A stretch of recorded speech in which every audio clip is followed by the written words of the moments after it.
Hi, my name is Victoria, and today I'm going to be showing you how to use the Advanced Text Editor.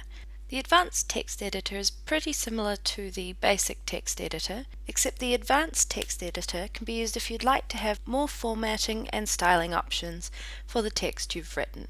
I'm going to put an Advanced Text Editor on the About page on our Scope demo site.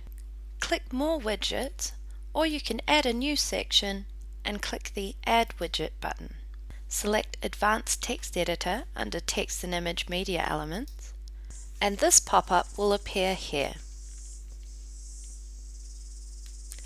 Add in your text, and you can use the editor to style the text. With the first drop-down list, you can change the text type, you could change the font family, and the font size. Below this, you can undo and redo changes you've made to the text. You can make the text bold or italic. You can change the alignment of the text. You can create a bullet point or numbered list. Increase or decrease the indent of the text. You could add a color to your text. You could add a color to the background of your text.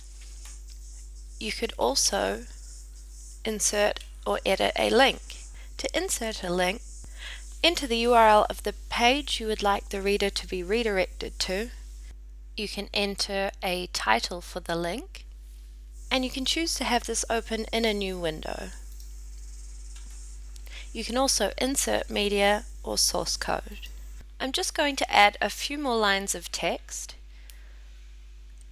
and then once you've got the text looking the way you like it, you can click Save and go to Preview. Here you can see the text we've styled with the Advanced Text Editor widget. Thanks for watching, and if you have any questions, send us an email at techsupport@queensberry.com.